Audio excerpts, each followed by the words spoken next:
जबलपुर के चरखंबा स्थित मदरसा अरबिया फैजुल रसूल दारुल हिफ्ज़ में जश्न दस्तारे हिफ्ज़ुल कुरान का भव्य जलसा आयोजित किया गया। इस कार्यक्रम में मदरसे के 2 बच्चों की दस्तारबंदी कर उन्हें हाफिज एक कुरान बनने पर सम्मानित किया गया। जलसे में तकरीर का भी विशेष कार्यक्रम रखा गया, जिसमें कीछोचा शरीफ से तशरीफ लाए मौलाना सैयद जामी अशरफ साहब ने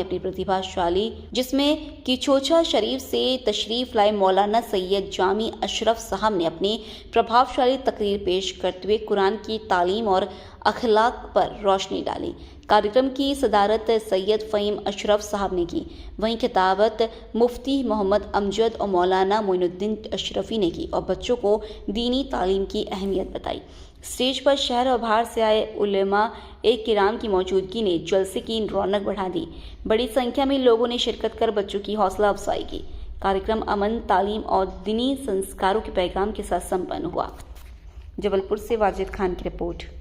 जो एक दीन की बात करता है, एक परमात्मा की बात करता है, एक ईश्वर की बात करता है और वो जादू करता है। इसलिए मैं जा रही हूँ। वो जो बच्चा है जिससे वो बूढ़ी माँ बात कर रही है, वो बच्चा कोई और नहीं है, वो वही आका है जिसके ताल्लुक से बात हो रही है। आका करीम सुनते गए, लेकिन चेहरे पर गुस्सा ना आया, पेशानी पर शिकन ना पड़ी। वो औरत के फिर मेरे हुजूर ने पूछा, ऐ बूढ़ी माँ, इतने सारे सामान लेके तू जाएगी कैसे? तू तो बहुत बूढ़ी है। कहा, बेटा तू फिक्र मत कर, मैं चली जाऊंगी। वो शख्स कहता है, ऐ बूढ़ी माँ, तेरी उम्र बहुत ज्यादा है, तेरे सामान को मैं अपनी नबूवत की जो पुष्प पर मोहर है उस पर रख लेता हूँ, अपने कंधे पर रख लेता हूँ, सर पर रख लेता हूँ, और जहाँ तू कहेगी वहाँ छोड़ दूंगा। मेरे प्यारों, चलते चलते रास्ते में वो हुजूर को गालियां बकती रही, हुजूर को उल्टा सीधा कहती रही। आखिर में वो बूढ़ी माँ पूछती है, ए बेटा तू है कौन, तेरा नाम है क्या? अल्लाहु अकबर। वो करीम आका बेकसों के सहारा, बेकसों के सहारा, जिसके आने से यतीमों का हक मिला, जिसके आने से बेवाओं को वकार मिला, जिसके आने से बच्चियों को कलीदी किरदार निभाने का तरीका मिला, जिसकी बरकत से बच्चियों को अब दफनाया नहीं जाता, बल्कि रहमत समझ के घर में जीनत बना के रखा जाता है। वो करीम आका फरमाते हैं, ऐ माँ, रास्ते भर तू जिसकी बात करते आ रही है ना, मैं वही मोहम्मद हूँ। आज का ये जलसा मदरसा अरबिया फैजुल रसूल दारुल हिफ्ज़ जो 4 खंबे पे कायम किया गया है, उसी की सालाना जश्न दस्तारबंदी, यानी जिन बच्चों ने कुरान को मुकम्मल किया, हिफ्ज़ मुकम्मल किया, उन्हीं की दस्तारबंदी है।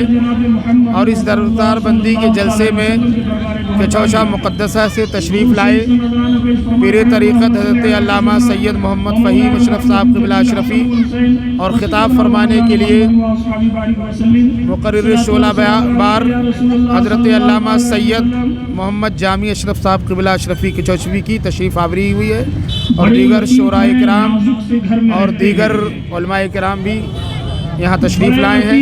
और सभी हजरात ने अपने अपने अंदाज में जलसे में शिरकत फरमाई और अपने अपने हिस्से की सादत हासिल फरमाई। हम दुआ करते हैं कि रब्बे कदीर इस मदरसे के जो बानी हैं हज़रत हाफिज़ कारी मोहिउद्दीन साहब क़िबला अशरफ़ी, रब्बे कदीर उनकी सेहत और तंदुरुस्ती को बरकरार रखे और मदरसा अरबिया फैजुल रसूल दारुल हिफ्ज़ को इसी तरह हमेशा अल्लाह तबारक व तआला दिन दुनिया रात में तरक्की अता फरमाता रहे। अल्लाह की बारगाह में दुआ है कि परवरदिगार आज के जश्न को अपनी बारगाह में कबूल फरमाए। अस्सलाम वालेकुम। हुआ है दस्तारबंदी का, इस जलसे के माध्यम से आप देश की आवाम को क्या संदेश देना चाहेंगे? अस्सलामु अलैकुम वरहमतुल्लाहि ताला वबरकातुहू। मैं तमाम हमारे मुल्क के वासियों को बिलखुसूस अहले सुन्नत वल जमात और सरज़मीन जबलपुर में बसने वाले तमाम आशिक़ रसूल को ये पैगाम दूंगा कि इस पुरफ़ितन दौर में अपने बच्चों को दीन की तरफ लाएं, कुरान की तरफ लाएं, कुरान की तालीमात की तरफ लाएं और इस कुरान की तालीमात को आम करें, जैसा कि दारुल अरबिया, फैज़ रसूल और दीगर तमाम अहल सुन्नत के इदारों से जो काम हो रहा है, किसी न किसी सुन्नी इदारे से जुड़ के अपने घर वालों की, अपनी नस्लों की, ईमान की हिफाजत करें। जी अभी आज लगभग कितने बच्चों की दस्तारबंदी की गई? आज तकरीबन 2 बच्चे की हुई है जो शोबा हिफ्ज़ से जिनका ताल्लुक़ था अल्हम्दुलिल्लाह। और प्यारे आका सल्लल्लाहु अलैहि वसल्लम ने फरमाया, खैरुकुम मन तअल्लमल कुरान व अल्लमहु, तुम में से बेहतर वो शख्स है जो कुरान पढ़ता हो, सीखता हो और कुरान सिखाता हो। अल्लाह ताला हम मोमिनों को इस हदीस पर अमल की तौफीक अता फरमाए। नाम बताएं। सैयद मोहम्मद जामी अशरफ अशरफी अल जिलानी, वली अहद आस्ताने सरकार शाह मीरा खंबाज शरीफ, शाह मीरा पब्लिक स्कूल के चेयरमैन, जामिया फैज़ान अशरफ रईस उल उलूम के नाज़िम आला। शुक्रिया।